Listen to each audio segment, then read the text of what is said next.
વડોદરા શહેરમાં આવેલા VIP road ગુરા circle કારેલી બાગ પાસે વર્ષ 2024નો સૌથી મોટો ભૂવો પડ્યો છે।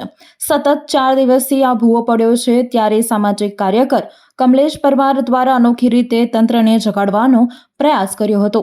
આ ભૂવાની વચ્ચે બેસીને પૂજા અર્ચના કરી હતી, સાથે માનનીય નરેન્દ્ર મોદી સાહેબ શ્રીનો ફોટો લગાવીને તંત્રને જગાડવાનો પ્રયાસ કર્યો હતો। આ સાથે આ મેસેજ વડાપ્રધાન શ્રી સુધી પહોંચે તે માટે પ્રાર્થના કરી હતી। વડોદરા શહેરનો સૌથી મોટો ભૂવા, જેની ઊંચાઈ 12 ફૂટ છે, સાથે આ ભૂવાની પહોળાઈ 15 ફૂટ જોવા મળે છે। વડોદરા શહેરનું નામ ભૂવાનગરી તરીકે જાણીતું હોય ત્યારે જો કોઈપણ પ્રકારની જાનહાનિ સર્જાય તો જવાબદાર કોણ?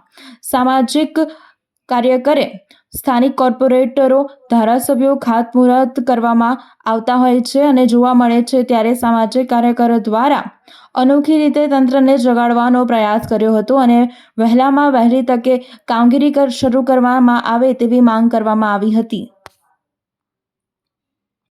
વડોદરા શહેરમાં આવેલ વુડા સર્કલ પાસે આજે સતત 4 દિવસથી જે મસ્ત મોટો ભૂવો પડ્યો છે। વડોદરા શહેરની અંદર અવારનવાર તો ભૂવાનો સિલસિલો યથાવત રહેતો હોય છે, પરંતુ આ ભૂવો એટલો મોટો છે કે જે અહીંયા આગળ આખી બસ જે કહેવાય છે ખાબકી શકે છે, સાથે સાથે કોઈને ઈજા પણ થઈ શકે છે, કોઈનું જાનહાનિ પણ થઈ શકે છે, પરંતુ તંત્ર દ્વારા કોઈપણ જાતની કામગીરી કરવામાં નથી આવતી।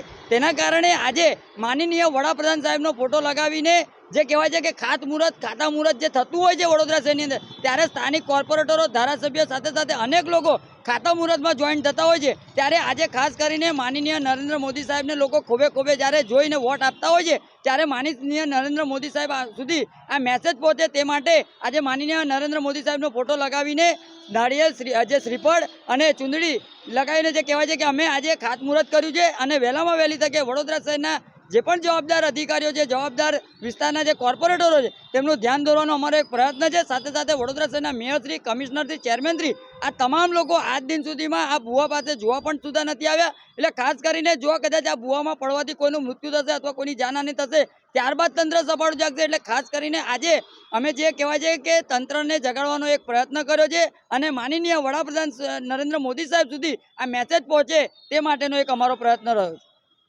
વડોદરાના સમાચાર જુઓ તથા આપણી ચેનલને સબસ્ક્રાઇબ કરો અથવા સંપર્ક કરો।